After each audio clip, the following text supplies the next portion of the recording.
Common story nga ang isa ka pamatanon nga manggaranon gusto niya gid makaangkon sa kabuhi nga walay katapusan. Kagina medyo gid akon hapot sa paghambal sa ato ni Sister Ana sa iyang promosyon. Kaya sino gusto magpanggaranon? Gusto ko man ini ipamangkot.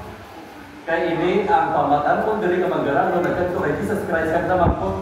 Rich young ruler. Manggaranon nagpamangkot sa kay Jesus Christ. Pero ako anay magpamangkot, si Gunja sa pamangkot ni Sister Ana. Sinong gusto nga magpanggaranon? Abi, ako lang isa. Uy, bilang sa biro. Kaya siguro, ang iba na hindi mag-asa, kaya may-ari din nga mga pulong sa Biblia, nga tama din kasapnot ang panggaranon makasulod sa kinarihan sa langit. Mahapos pa ang kabilyo. Mahapos pa ang kabilyo magsulod sa dagong. Kaya ibang duro, kasi mga lagi din manggaranon, palagi. Pero kung hindi ba matulang ato hindi iba noon. Madiretso kita. Siring sa kawo na pamatanon. Dila sa Matthew chapter 19, halin gid sa 16. No? Kung story, ari ang sawari. Ya, manunod no. Ano ba na ang himuon ko para maangkon ko ang ginalian sa langit? Sino ang gusto sa ginalian sa langit? Ikabuhi ko wala katapusan. Salamat. Ang iba gaway ka sa gaway ka pa. Ganyan, mga hindi ko mga din sa batsyan ni Jesus Christ. Nga, bitawag mo kong maayot, kita lagi ng maayo ang kamay. Pero kung gusto mo sa kabuhay ka wala, katapusan, tumana ang mga sugo. Hindi ba lang ang mga sugo? Kaya hindi ka magpanglahi. Hindi ka magpanglahi kay pamatanon. Kung isa daw damo, mga pamatanon na bintisa, tago-tago na, tagahuli-huli, no? Kapanglahi. Hindi ka magpanglahi, hindi ka magpangawat, sige na tupan ko na. Yung iba ka pamangkotin, hindi nila ang sabat. Why na ginambal ni Jesus Christ ang Sabado, kay ina siya, sabat keeper na siya, kay Diyos, Hudiyo siya, na pamatanon. Gin-example niya lang ang madasig matintar sa mga sugo, kaya hindi ka magpanglahi, kay pamatanon siya. Hindi ka magpangawat, di ba siya nakapangawat siya, damo siya ba'y, manggad. Kung buhay tabay kabalik sa ato, halatling kapulo, nakapangawat kita, di ba na no? Nakapangawat kita. Gani siling sa amo ng pamatanon sana, nabantayan ko na ina. Yan ang pag-inala ko ni Moon, anong sa patigil ng Isos? Ibalik niya ang imo pagkabutan. Kag ihatag sa mga imol. Pagkabati sa mga pamatanon, nagtalikod siya, kag nagahulog ang iyang pakpak, wala siya pakpak kabaga. Gidiyaan niya si Jesus Christ. Kag siling sa mga disipulo, sa mga disciples, sila ni Peter, John, Matthew, yang mabudlay din isa ka pamatanon. Nga may aral siya nga mangga. Galit si Ginoong Isus nagsabat man. Mahapos pa ang kamilyo magsulod sa buhok ng dagong, kasama ang garangan na makasulod sa ginarian sa langit. Mga utod, ang isyo dili hindi manggaranon, hindi kwarta. Sa una, isyo siya dili do kwarta. Sa una, iba, duway na lang nahandong mga pagpanggaranon. Namin, bayan ko pagpanggaranon, kaya naman, may wali nila, kung kulang ang financing natin sa may countries. Bisa na, doon na lang nata, kasi naman si bata. Kung manggaranon na, ang dako na rin nga isyo sa pamatanon, kung ano siya ka mapainubuson, ka mas nulundon sa kay Jesus Christ mga ligubang noon. Na ang nagambal si Jesus Christ, nga mahapos pa ang pamilyo magsulod sa buhok sa tago, sa saka manggaranon nga mapapalangit. Ang isyo din mga utod di matungkol, hindi manggaranon o kumparta. Ang isyo din kung paano ikaw na magpapainubuson kag maging basinulundon. Kaysa una din sa tingkol sa Jerusalem, ang mga lake na nagsimba, at isin mga lake mo, di mo inasgit. Bisan lake ka basta nagsimba, malipay ang Ginoo. Sa una na panahon, ang mga tao na hindi mapainubuson sa Ginoo, kung mali, hindi na magsulod sa temple. Kaya ang temple sa Jerusalem sa una, magsugod ang simba, ang front door, ginasiradaan na, daw niya sa Iglesia ni Cristo, no? Ang mali, hindi ka nasunod. Pero sa una na panahon, pwede yan kasunod. Hindi pa yan ang Iglesia ni Cristo. Makasunod yan. Bisan late sila. Pero makaulong yan pa nakita dito. Pero mga autor, bisan late, basta nagasimba, nalipay ka na Ginoo. Plus naging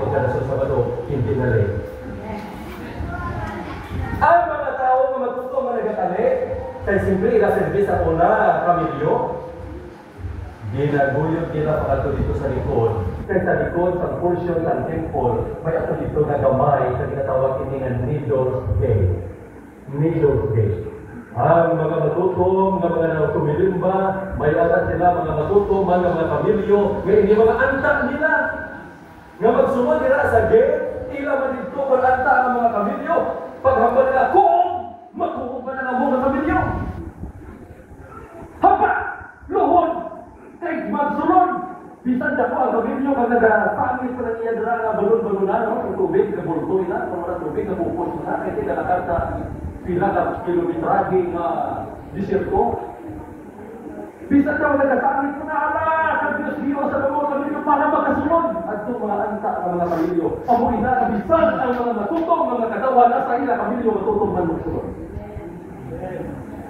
Kung duman ko una, sa dito sa may talaktan, nagapong nabayaw, naanak na siya ng mga rado siya karpaw, pagkasamagaway na araw, surigo at adibit na araw, gibulang, pagkasamagaway, gipamulang niya, at hindi gipagtindog ang karpaw, kaya naanak na sa pagpagaway ng sabado.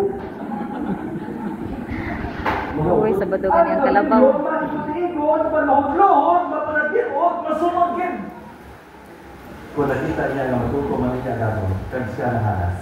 Amoy na nakita ni Jesus Christ ang senaryo sa una, nga kasunod gani ang Camilyo bisan buto.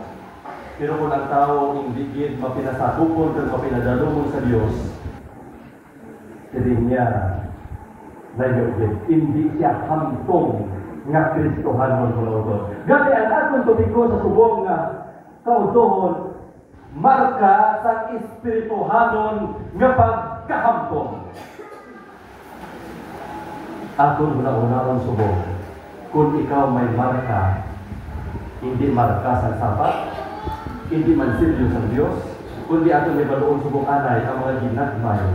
Kung ikaw balaro kang ako, may marka sa espirituhanon nga pagkahamtong. Magsiling kita nga maturity, hamtong ang kahoy may tugas na. Tig-a na siya. Bisan ano nga hangin, hindi siya mabalik. Kung ako kinahangin, Yolanda, matumba siya. Bakod din siya, mga utod. Ang pinakadako mapaghangkat subong sa aton timbahan, amo ang espirituhanon nga pagkahamtong. Sunod sa kay Elder Rick Warren, spiritual maturity is neither instant nor automatic. Ang atong gali nga pagkahamtong, pwede nga, hamtong ka na yun, bago ko lang tugmaw, tutong-tutong, akigan mo, talaga pamuyayawon, nagayuhog lang. Pero ang ibang dugay na sa pagkalagan, di na 20 anyos na, ginambala na sa Indian na, imo na ba na kanta, di na nalibago, tuway na nagsimba. Pero 20 na tuwing sa pagsimba. Mga utod, ang atong gali nga pagkahamtong, pwede dasig, instant, or automatic. It is gradual, pwede man gradual, no continuous, nagapadayon. It is gradual, progressive development that will take the rest of your life. Mayroon ilibat apat-apat. Mayroon dito nga, hindi ka lang alam pagtumawan, Brad. Sangga liman ko, kaya panigarilyo ka, hindi mo mabiyaan, hindi mo panigarilyo sa mo, hindi mo mapatong yan, mapatong ko. Sa may pidyawan dito, bata, sang vice mayor, sang klase. Kita ron, mapatugmaw din siya, bisan ka panigarilyo pa, hindi ka mabiyaan, hindi ka tugmawan. Daw tatlo ka mula na simpa, hindi ka panigarilyo, katago-tago na. Pero pagka-apat, lima, way na ka panigarilyo, dason tuig, nanimo na ngayon there. Progressive. Pwede ka-progressive ang aton maturity spiritual. Pero may ara man instant. Pero ang iban pa wala din, mga ibig mga mautod. So, tadako kayo at turulupang doon aton mga ibig mga mautod. Nga tama ka importante hindi revival sa ilong ko? Pagpabuktaw, pagpapansin sa aton. Sunod sa sunatan ni Mrs. Y, Selected Messages, Volume 1, page 151. Revival and reformation must take place under the ministration of the Holy Spirit. A revival of true godliness among us is the greatest and most urgent of all our needs.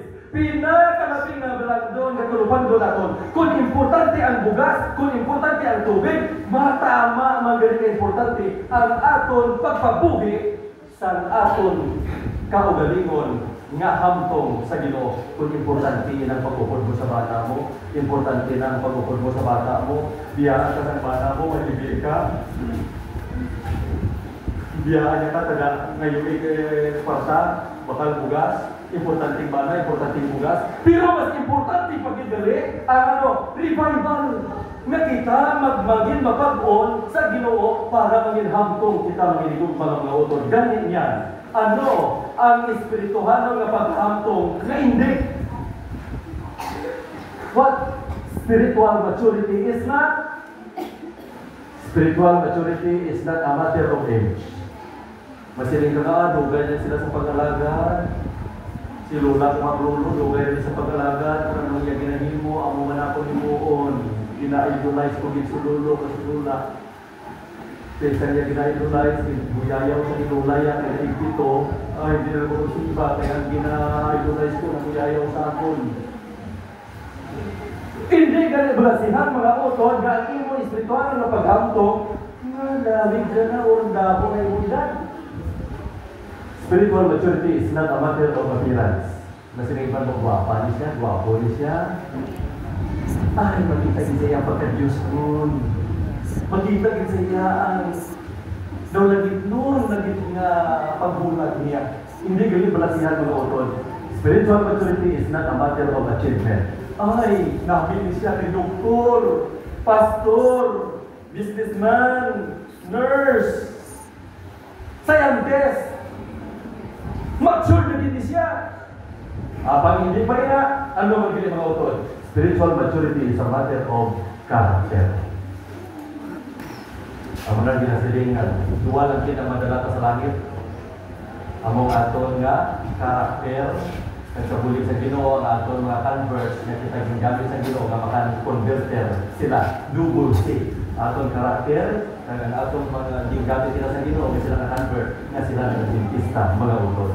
So gani, hindi balasihan ang edad, ang pagbapuhon, pagbapahan, o kung ano yung pinapusan, kundi ang balasihan din sa pagkahamto, amo ang batasan natin mga utod. Kung hindi sa ito sini. Pero man ang akong nanay bala, natao kami nga nanay na ako niya, warak-warak di ba?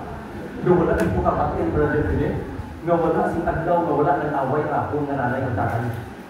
Pero mahilan sila nag-dentista sila, naburubunan ng away. Di mo na nadaan mo kung isa mo ng background mo, ang batasan mo. Kung isa ka, may si Mrs. Sabi, may ipanin mo lang ako, siya nakapos lang man, yung siya babae, may dasin pa, isa na mina man, hindi mo masaktan ako. So hindi yung mensahe, hindi lang sa ibo, hasta man sa ako, mga utod. Pero ang namin, kung hindi ma-instant, mag-gradual, or may progressive, mga utod. Karakter mo rin ito, mga utod. Tulong sa aton scripture din, nga makita sa 2 Peter 3:18, grow in the grace and knowledge of our Lord and Savior Jesus Christ. Dapat gali magdako kita, magtubo gid kita mga inigod mga utod. Di paano kita magtubo? No? Isang pa sa tatanong, kinanglan ka ng tubig, sunlight, nagkalaga ng tao para maging mature mga utod. Ari. Marks of spiritual maturity. A spiritually mature person is positive under pressure. Uy, ang mugli ni.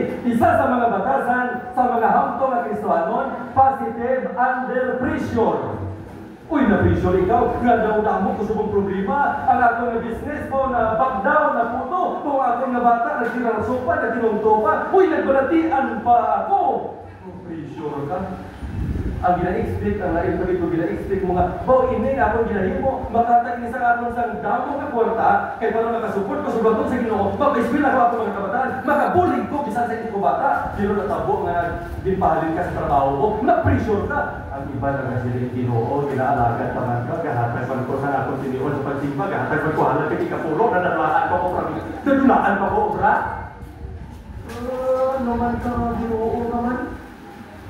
Akong tiyo, una pa sa ako ng dentista, napatay niya bata, napatay man ang iya pagtuo sa Ginoo. Hindi pagaling ang to. Yan ang Ginoo, manabo sa bata. Ang among pa bata, among napatay. Hasta iya pagkalagad sa Ginoo, napatay man. Dila makilala, kung may mga pressure na nag-aabot sa aton, kag kung ano ang resulta nga aton ginakabuhi, dila makita ang aton pagkampo. Ako hindi na pasalamatan, dapat sa mga taga-CPEC, friends ko nga rin. Upod sa aton mga estudyante. No? Salamat din. Galing mga utod, positive under pressure. Bisan madamo sa problema, nag-sinisilan. Huwag na ito pala niya po nun. Ang gibuluman ka kwarta, saaran ka mabalikan sa kusina nga tiyo. Wow, amutan mo din sa ligan mo, parang bakal mo siya mo kinalanon. Wow, nagpromisa sa ibo, yung mga utod sa iglesia, karoon may man kabayan. Kita mo pa din na, ito sa kabayan sa utang niya sa ako, pero nagbakal sila TV na magbuo.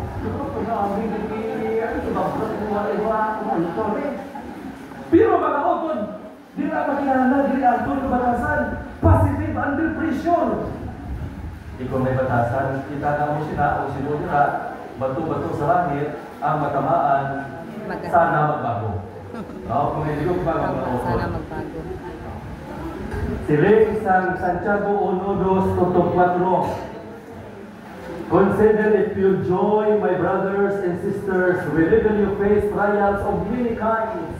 Many kinds, damo-damo problema. Ali pa din si Satanas, damo kita problema. Kung di sa problema mo yung mabana, problema mo yung bata, at yung magaling mo yung problemahan mo. Because you know that the testing of your faith produces perseverance. Let perseverance finish its work so that you may be mature and complete, not lacking anything.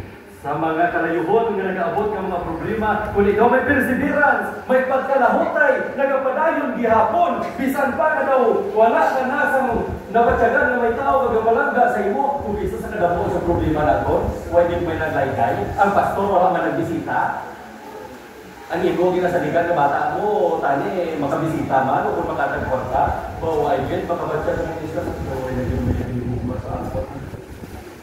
Sakto. Tama. Ang iba nag-ahuho. Ang iba nag-isyo ng tubog sa akin. Pero makiligog pa ng mga utod, count it for joy, mga utod. Amen? Amen. Dapat kita sa problema. Pero sila mabalaan kung ano kita nagawag sa problema. Though I have the right attitude as I approach the problems of life, isa na mo problema, natin lagi ako na batasan. Life is full of problems, and a big part of life is problem solving.